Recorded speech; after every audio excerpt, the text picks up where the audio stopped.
In the name of God, the gracious, the most merciful, Your Excellence, Your Majesties, Excellencies, and Highnesses, peace be upon you and God's blessings. I welcome you all to Sharm el-Sheikh Peace Summit. At this historic milestone, where we all together have witnessed the reaching of Sharm el-Sheikh agreement on ending war in Gaza, and the birth of a glimpse of hope that such deal ends an agonizing chapter in the history of mankind and opens the door, ushering in a new era of peace and stability in the Middle East. The deal offers a better morrow to the conflict-fatigued and strained regional populations. And now we received the valorous peace leaders that attained peace in the entire world. Allow me to invite His Excellency, the American President Donald Trump, to join the peace lovers leaders who advocate for peace in the world.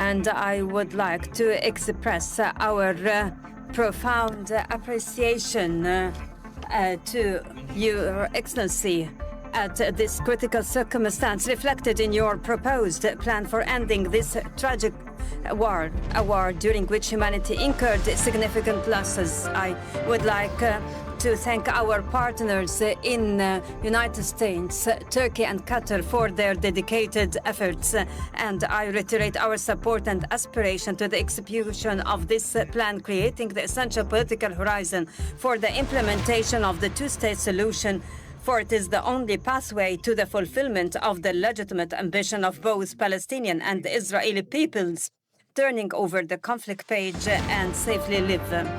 Excellency President, you have demonstrated that genuine leadership doesn't mean war waging, rather the ability to bring it to a halt. We trust your leadership that is capable to carry out the current deal and to execute your entire staged plan. Excellency President, let Gaza war be the last of wars in the Middle East.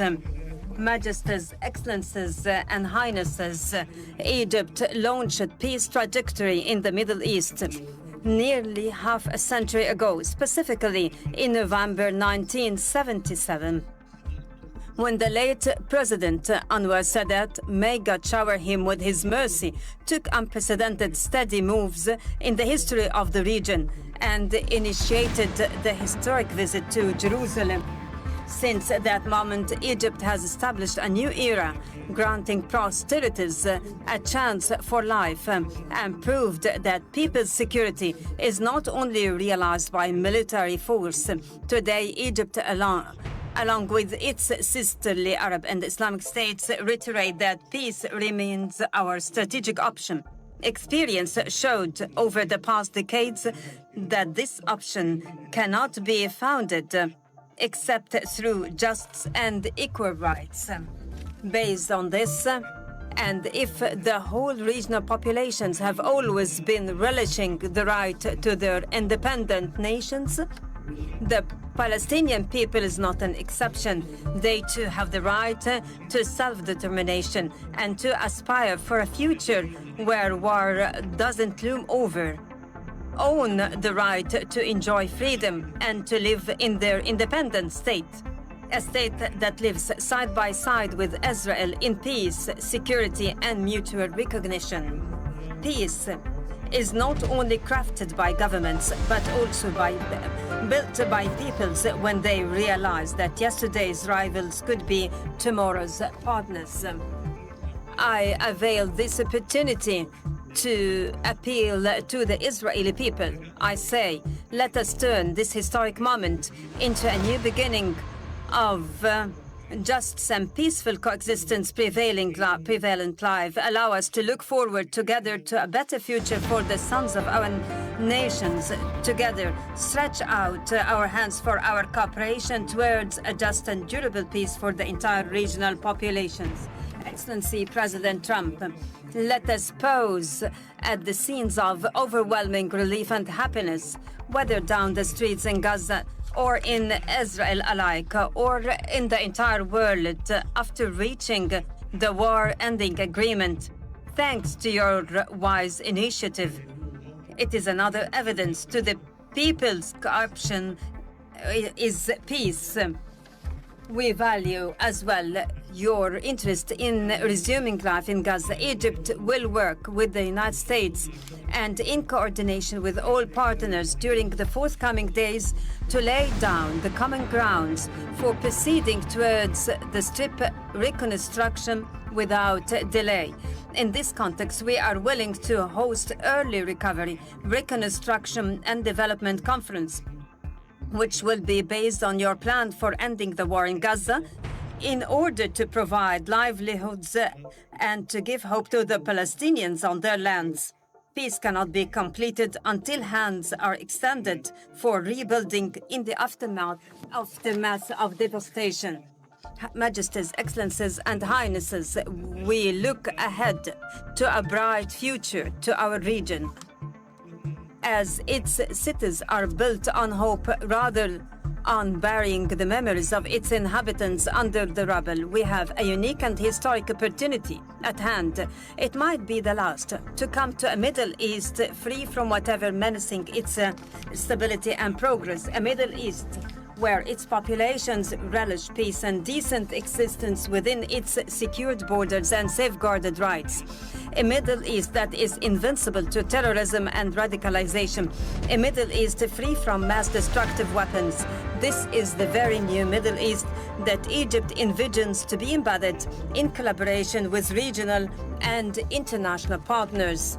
Today's agreement paves the way for that, and it should be cemented and implemented in all its stages, and to reach the implementation of the two-state solution, ensuring our joint vision, exemplifying coexistence among the regional populations, even exemplifying integration among all its states. Honorable attendees, before I conclude my speech, and in appreciation to President Donald Trump's efforts, I would like to declare before the August attendees Egypt's decree to decorate His Excellency with the Order of the Nile, the highest state honor among Egyptian decorations. It is awarded to heads of states and to those who render great services to humankind.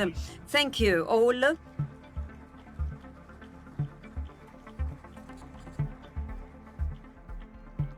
Now I invite the honorable guest to deliver his speech. Excellency President Trump, kindly proceed. The floor is yours.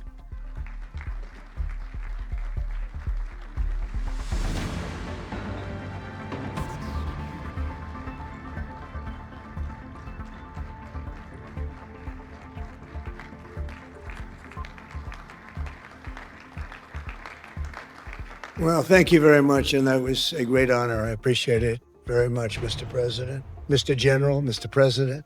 Great General, great President. Thank you very much. This is the day that people across the region and around the world have been working, striving, hoping, and praying for. They have done things over the last month that I think were really unthinkable. Nobody thought this could happen. With the historic agreement we've just signed, those prayers of millions have finally been answered. As you know, the hostages have been returned, and further work goes on having to do with the, sadly to say, bodies. Together we've achieved what everybody said was impossible. At long last, we have peace in the Middle East, and it's a very simple expression, peace in the Middle East, and we've heard it for many years, but nobody thought it could ever get there, and now we're there. I want to congratulate everybody sitting in these first few rows and standing behind me. I don't know why they chose to stand, but I promise I'll make it short, okay? We are not going to keep you standing for long. These are great leaders. After years of suffering and bloodshed, the war in Gaza is over. Humanitarian aid is now pouring in, including hundreds of truckloads of food, medical equipment, and other supplies, much of it paid for by people in this room. Civilians are returning to their homes. The hostages are reuniting. I mean, it's beautiful. I'm just watching it backstage. The level of love and sorrow, I've never seen anything like it. It's amazing when you see they haven't seen their mother, their father. They haven't seen them in such a long time, and they lived in a tunnel, a very little tunnel, very deep. And the level of love is just incredible. It's a beautiful thing to see. In one sense, it's so horrible that it could have taken place, but in another sense, it's so beautiful to see a new and beautiful day is rising, and now the rebuilding begins. The rebuilding is maybe going to be the easiest part. I think we've done a lot of the hardest part because the rest comes together. We all know how to rebuild, and we know how to build better than anybody in the world. I want to express my tremendous gratitude to the Arab and Muslim nations who helped make this incredible breakthrough possible. And you really did. To President El-Sisi of Egypt, who is so generously hosting us today. And I want to thank you for the outstanding job your country is doing in so many different ways and for helping us so much with this peace agreement. I also want to thank the president for the escort of 6 fighter jets. Oh, we looked out the window. We said, I hope they're friendly, and they turned out to be very friendly. But we had 3 on each side, and they are beauties right out of the great, really American manufacturing hub. We make the greatest military equipment in the world. We have the strongest military in the world by far. And I knew exactly what those planes were, and I knew exactly how much you paid for those planes, too. You paid a lot, but you got a pretty good deal. And they are great planes, and we just appreciate it. That was quite an escort in. It was very impressive. But Air Force One was it was covered with Egyptian desert just a few months ago. If you think about it, just a few months ago, it was Egyptian desert, and now it was just a few feet off our window.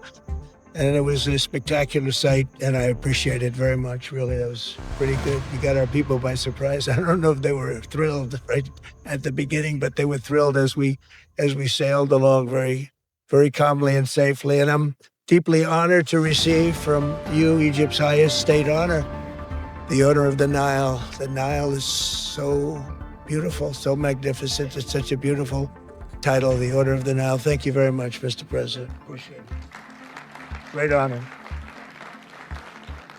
I also want to give a very special thanks to the Emir of Qatar, a man who's outstanding. He's been a friend of mine for a long time, long before politics, and he's a fantastically respected man. His Highness Sheikh Tamim is respected by everybody. He's respected by everybody and in the most positive way. Not only because of power, because of his heart. He's got a tremendous heart, and he's a great leader, and his country loves him. Thank you very much for being here. It's an honor. Let me also express our condolences to the Qataris on the tragic car crash that claimed the lives of your cherished diplomats, some of whom were known by our people, and they were supposed to be incredible people. So please extend our sorrow and best wishes. That was tough. That was really tough. On this extraordinary occasion, I also want to give our sincere thanks to President Erdogan of Turkey. He's always there when I need him. He's such a tough guy. He is tough as you can be, but we love him. And when they have a problem with you, they always call me to handle it. And usually I come through. We just have a good relationship, but we have from the beginning. And so I want to thank you very much and say hello to your wife, your beautiful wife. And it's great to be with you. Always there. When I need him, he's always there. Thank you very much, Mr. President. And I also want to I just spoke to him on the phone, His Royal Highness Crown Prince Mohammed, Saudi Arabia, a special friend of mine. He's come so long and so far, and he's doing a fantastic job for his country. And I want to just thank him. His Highness Sheikh Mohammed of the United Arab Emirates is here. Where? He's here someplace. Well, oh, he's not here, but he's here in spirit. I can tell you that. And he's been another one. He's been absolutely incredible, and we appreciate it very much. And His Majesty King Abdullah of Jordan. And thank you very much, King Abdul of Jordan. He's here. Thank you. Thank you.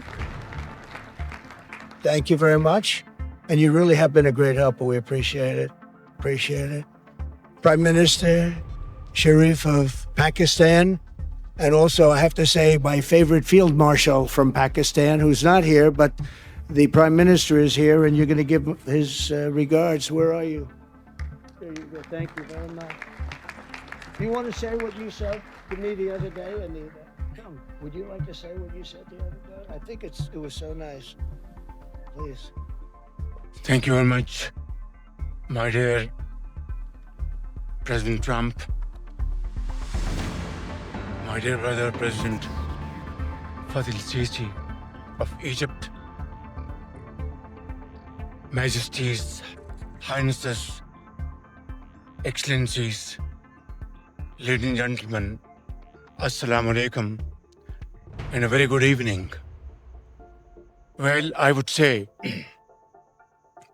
today is one of the greatest days in contemporary history, because peace has been achieved after untiring efforts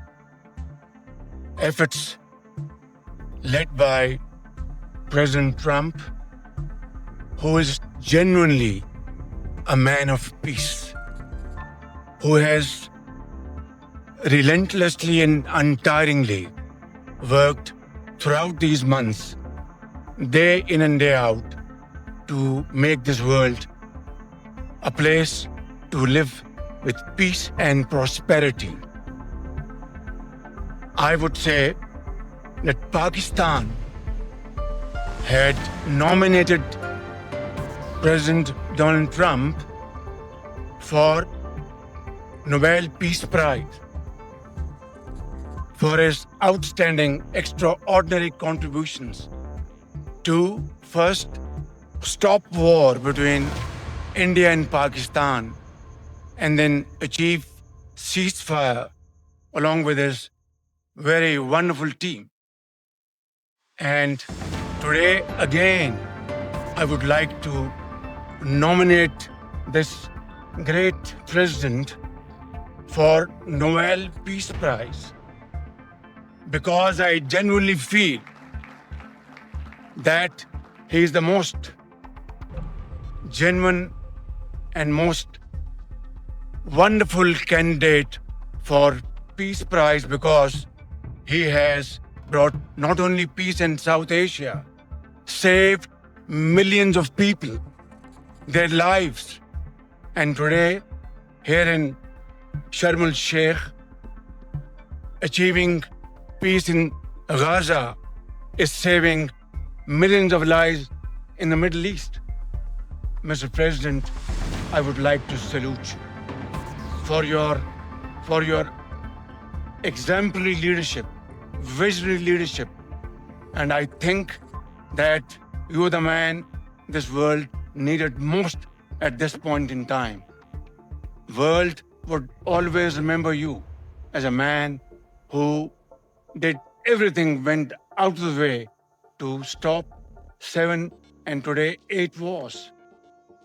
I would like to thank my very dear brother, Sheikh Tamim. He's Akh al-Shaqiq, who has really worked very hard along with others to achieve peace in this region. My very dear brother, President Tayyip Erdogan, His Majesty, King Abdullah, and of course my very dear brother, Mohammed bin Zayed of UAE, and of course my very dear brother, Crown Prince of Saudi Arabia. And he has also been very, very helpful and contributed very valuably in this wonderful peace process. Ladies and gentlemen, I wouldn't want to take more of your time. Suffice it to say, had it not been for this gentleman, not only, who knows, India and Pakistan are both nuclear powers. Had he not intervened along with his wonderful team, during those 4 days, the war could have escalated to a level. Who would have lived to tell what happened? And similarly, here in this part of the world, in the Middle East, Mr. President, your valuable contribution along with President Sisi, I think history will remember in golden words.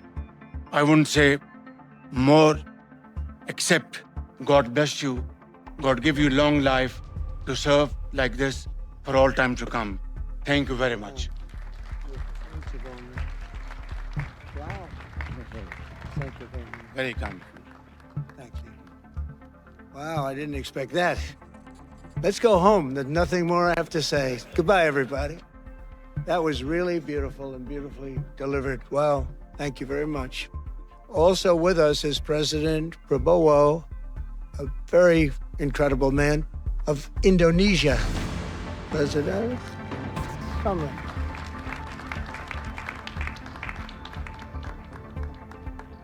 Great job. President Abbas of the Palestinian Authority. See, we have them all. We have them all. Great, great. It's good to have you.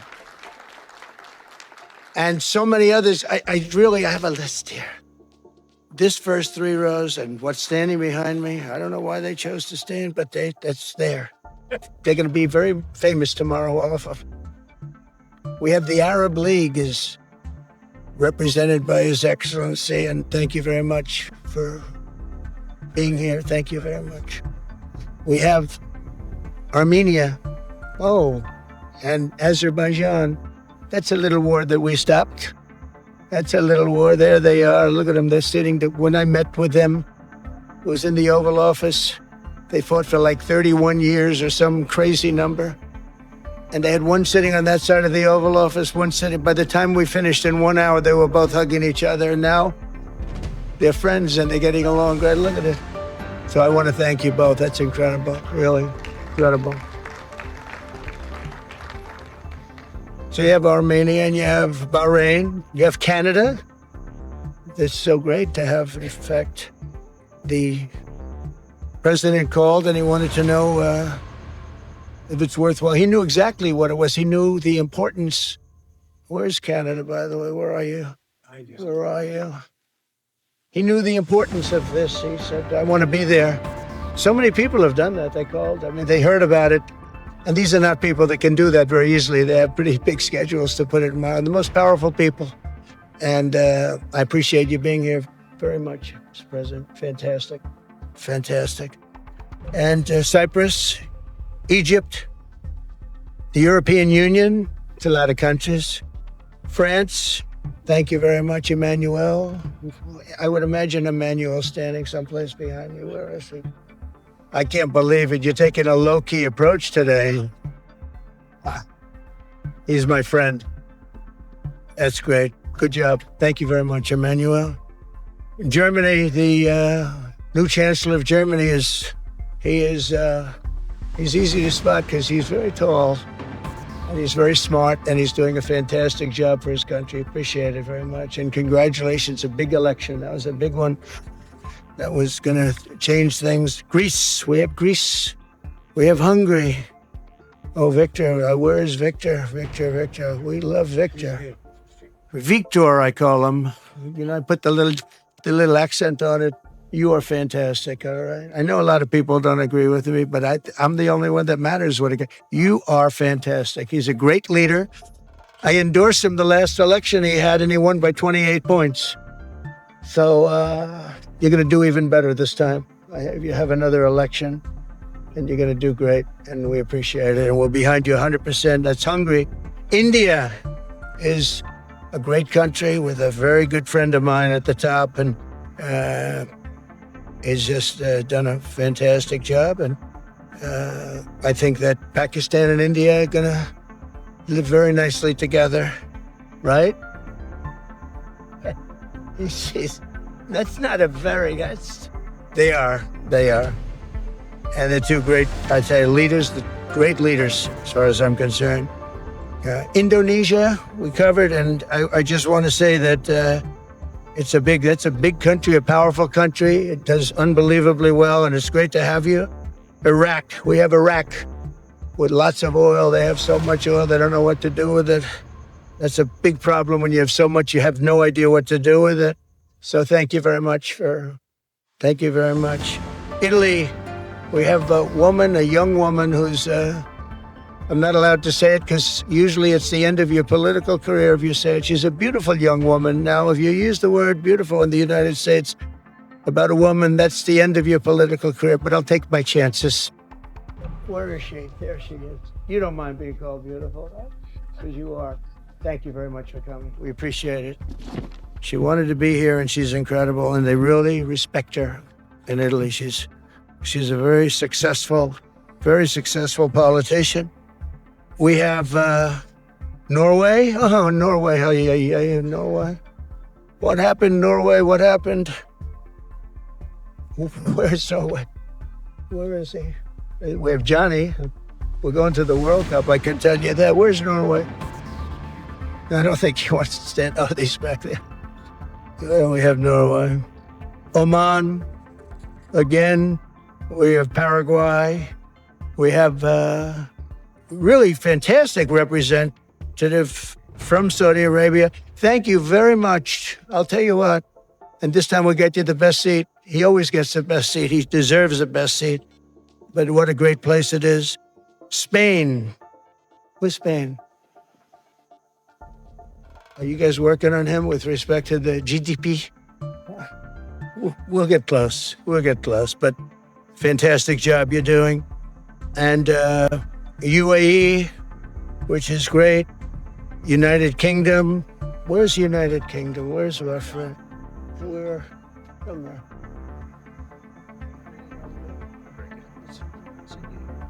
These people all came in like 20-minute notice. And I think it's fantastic. And we have so many others, and just so many others. And it's such a compliment to what we're doing, because what we've done is something very unique and very special. So it's perhaps the wealthiest and most powerful group of nations ever assembled at one time, which is a big thing. We have achieved together in recent days a change that really is historic, and it's going to be remembered forever. And I want to thank the American team for their amazing work, and I think he'll go down as the greatest Secretary of State in the history of our country. I really believe that, Marco, or I wouldn't say it. Marco Rubio, I wouldn't say it. Maybe I would. You're doing a great job. I'll tell you, he's on course to do it. We've done a lot of work in 9 months. We've done a lot of work. I say that, 1 year ago, a little more, but 1 year ago, America, the United States of America was a dead country. The king told me, and I used that, he said, sir, 1 year ago it was a dead country. Today you have the hottest country anywhere in the world, and it's the hottest country. So many investors are here. We have over $17 trillion being invested in the United States, which is a record that nobody has ever beaten. I don't think anybody will. And we still have 4 months to go before it's a year, So in 8 months, we have over 17 trillion. We're actually very close to $18 trillion. There's never been, as an example, the previous administration had less than $1 trillion over 4 years. We're close to breaking $18 trillion in 8 months. That's pretty amazing. No country's ever done that. I want to also thank Special Envoy Steve Witkoff and my son-in-law and a great guy, Jared Kushner. And I even have my daughter here, Ivanka. Ivanka, please stand up. Ivanka's here. Wow. Thank you, Ivanka. We have a great team, and we have, as you know, General Raisin Kane. We have John Radcliffe. We have Tom Barrack. We have really a lot of good talent. We have Pete Hegseth, who's now Department of War as opposed to Department of Defense. We made a little change. Somehow I like the name better, so do you, so do a lot of people. But the momentous breakthrough that we're here to celebrate tonight is more than the end of the war in Gaza. It's with God's help it'll be the new beginning for an entire beautiful Middle East. From this moment forward, we can build a region that's strong and stable and prosperous and united in rejecting the path of terror once and for all. We want to get rid of the terror and get on to other things. There are many other things in life that are so good. The final sprint to this deal began less than 3 weeks ago on the sidelines of the United Nations in New York. I met with many of the people in this room, and it all just started coming together. I've known so many of you for so long. You're friends of mine. You're great people. I have a couple I don't like in particular, but I won't tell you who. I have actually a few of them I don't like at all, but you'll never find out who they are. Well, maybe you will, come to think of it. But I have most of you who I like a lot and I respect a lot. Maybe that's more important. We listened and we exchanged ideas and we kept pushing forward until the job was done. And the first steps to peace are always the hardest. And today we've taken them and we've put them all together and we've come up with this beautiful mix like nobody thought was possible. And as you know, I've just come from Israel. It was an amazing day to watch the hostages come in and to watch all of the other things and do all of the other things that we did. And like all of us here this evening, the Israeli people are overjoyed that the war has ended. Many of you have had dancing in the streets. They had dancing in the streets. And they've been dancing for weeks now once they heard about this and they heard that it was even a possibility. They're elated at the arrival of the hostages and excited to begin this new chapter for the entire region, and it's going to be that. And they are going to be great partners, and I hope everybody's going to join the Abraham Accord. I like to say the Avraham. I love Avraham, but somehow it doesn't sound as good when I say it as it does when some of my other friends say it who are from the region. But we're going to get a lot of people joining the Abraham Accords. We have the 4 great nations that did it early on, and they stayed with it. And then you had the Biden administration, which is the worst administration in the history of our country, and obviously they did nothing on that and anything else. And so it stayed at 4, and now a lot of people, even today, they're talking about all joining up. So many people have talked to me about that, and it's going to be a great tribute to really the United States. I mean, the United States has worked very hard in the Middle East, so it would be a tribute to us and to Jared and to Steve and to all of the people, Marco, all of the people that have worked so hard on that. And it really is going to it's going to guarantee that it all stays together. You're going to do well because the 4 nations do very well. I mean, they do extremely, as they're wealthy, but they're a lot wealthier because of it. So I hope everybody's now joining up. Now we have no excuses. We don't have a Gaza and we don't have an Iran as an excuse. That was a good excuse, but we don't have that anymore. All the momentum now is toward a great, glorious, and lasting peace. And our commitment to fulfilling the 20-point plan we developed together will be the crucial foundation for achieving that bright future. And it's being worked on right now as we speak. And we're actually in stage 3 and 4. It's not going to be, just divided down so simply. We can be long advanced on some of the things that we say we're going to do. We can take them out of order in a positive way. And we've shown how it can be done with responsible nations like the people in this room, these incredible people in this room, setting aside their differences, seeking common ground, and pursuing a better world for all of us. And that spirit's my dream, that we all get together and enjoy our life. And we're going to put some of you on the Board of Peace. Everybody wants to be on the Board of Peace. They said, would you be the chairman? I say, I'm pretty busy too.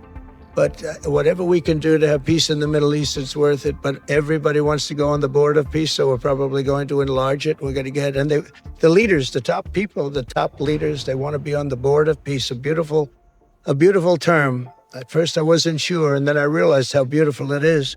And for the people of Gaza, the focus now must be on restoring the basics of a good life. We're going to have a lot of money coming into Gaza and a lot of rebuilding and building. It's not so much rebuilding, it's really building, cleaning up and building. And I'm pleased to announce that numerous countries of great wealth and power and dignity have come forward to me just today and over the last week to say they want to help in the reconstruction of Gaza, putting up whatever money is necessary. And the money is, of course, it's a lot of money, but it's not much compared to the value or the wealth of these tremendous countries. and they are ensuring stability and success in the Middle East. So when you think about it, it's a very, very small amount of money is necessary, relatively speaking. And as those commitments are made, I'm going to let the world know who is doing it, because they really deserve great credit for doing it, and they're going to do something that's really monumental. This is a monumental day. This is a monumental moment in the history of the world beyond the Middle East. We've all agreed that supporting Gaza must be done to lift up the people themselves, but we don't want to fund anything having to do with bloodshed, hatred, or terror, as has happened in the past. And for the same reason, we're also agreed that Gaza's reconstruction requires that it be demilitarized and that a new, honest civilian police force must be allowed to create a safe condition for the people in Gaza. As I said earlier, I intend to be a partner in securing a better future. We're going to be working, you're going to be working with the United States, and we're going to make sure that the Middle East is going to be a safe and secure place. It's a very important place in the world. Means so much. There were so many people who said the Middle East, and this has been going for many, many decades. I've read it many times, that World War III will begin in the Middle East. It's not going to happen. That's not going to happen. There was a time that you would have thought it could have, but it's not going to happen. There won't be World War III, hopefully at all, but it's not going to start in the Middle East. We're not going to have a World War III if we're smart. There'll never be a World War III.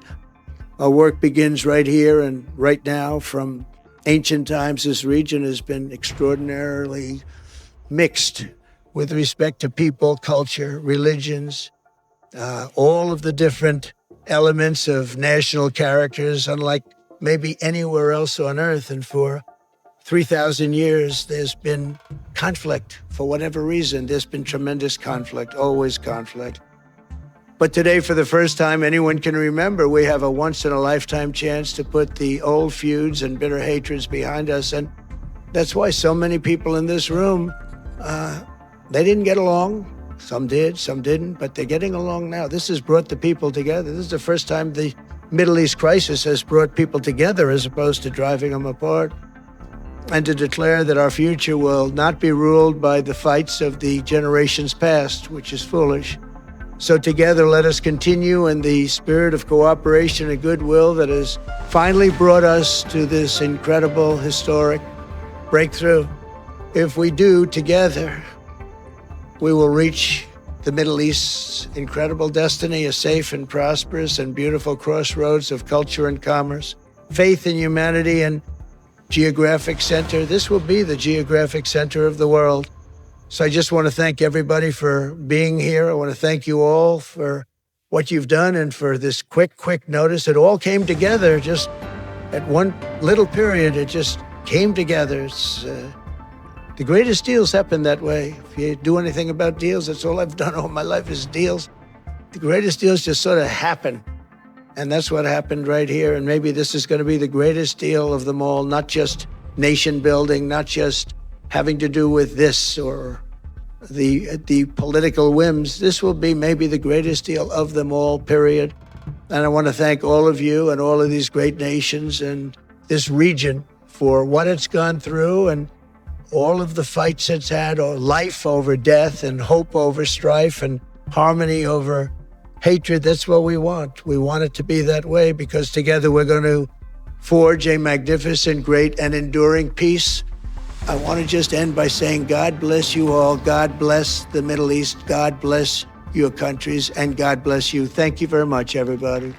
Thank you. Thank you very much. Thank you.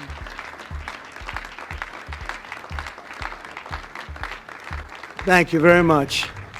So if we could ask the media to leave, and we're going to have a little conversation with all of these great leaders, which will take 5 minutes, and we'll just talk for a couple of minutes. But if we could ask the media to leave, would be great.